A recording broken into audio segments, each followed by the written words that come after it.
the next question about fear and anxiety related issues.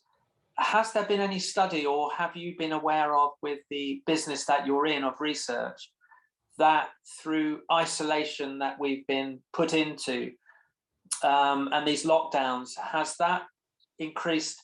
We've noticed that it's increased the tinnitus, but has it increased the tinnitus because there's an oversensitivity to sound? I would imagine, I'm only guessing, that we're dealing with hyperacusis that is leading into tinnitus, maybe, or what's your take on this, please, Kathryn? So I would definitely say that we've not, because we don't know the prevalence of hyperacusis in the same way as we do with tinnitus, and we don't have the society, we don't have the charity for hyperacusis, so we don't have the same sort of measurements of seeing that. So with the charities, they know, like the BTA knows that they are getting more calls on their helpline during all of this time. With hyperacusis, we know the same issues arise, in the sense that the fear and anxiety can make hyperacusis 10 times worse for someone. What we know from lockdown and all of these issues is actually where people have been reasonably comfortable in their houses. And if you think, when we went into full lockdown, how quiet was the UK in that time? It was, you go for a walk in the street and it was quiet. There was no cars, there were no traffic.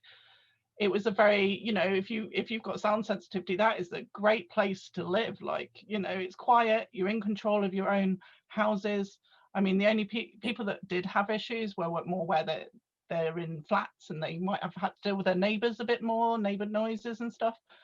But what we're finding now is, as people are coming out of lockdown, we're having a lot more issues with people not wanting to, that actually there is a potential growth in sound sensitivity, because we've all been in very quiet environments. So you can see my office behind me. I'm working from home. I'm in silence all day long. I'm used to being in an open plan office. So for me to go back into an open plan office where there's lots of noise will even be quite, for myself, where I know all about sound sensitivity, that'll be a bit of a shock to my system. So it is more likely that there's going to be people coming out that are going to feel a lot worse about this. And I recently worked on a piece of work with some people in audiology that deal with dementia and hyperacusis, because there's a link with that as well. And we developed a nice poster for the clinics to use to help. It's just kind of a bit of a help guide to how to re-interact with society when you haven't been for the last year. And, all of the kind of things that you're going to be worried about, and, the steps that you can take. So just little steps to begin with going out the house. But that's definitely where we're seeing the problem with hyperacusis more than tinnitus. I think with tinnitus, the being at home, and just in all honesty, the anxiousness of this situation for the last year and a half will not help something that definitely gets louder when you're stressed and anxiety is raised.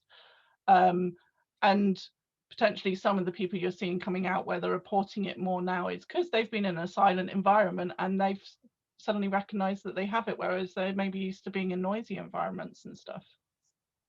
That's a really great answer. I've kept it at bay, but only because I bathe myself in sound, Kathryn. So even in my house, I've got 2 drum kits over there, so in the room that I'm in, and I've got a recording studio upstairs. So I'm always bashing around and playing about or teaching, and the house is quite a nice, hustly and bustly environment.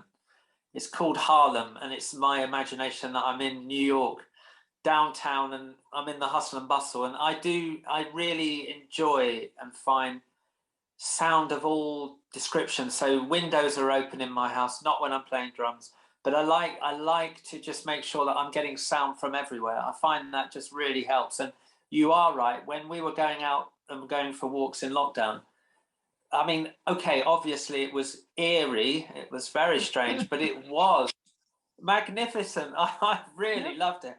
Everything just seemed clearer, the clouds seemed more fluffy, the sea where I live just seemed cleaner, cats and dogs in the street seemed happy. It just seemed like a flipping happier place. But you're right, and I remember at the time thinking, I like it, but I need to make sure I engage with sound still, because it could be too beautiful actually. And you're absolutely right. For someone with you know, the idea that I have tinnitus, and the idea that you know, that hyperacusis may or may not come back, I certainly don't want to encourage it, that's for sure. Although I would know what to do if it happened again.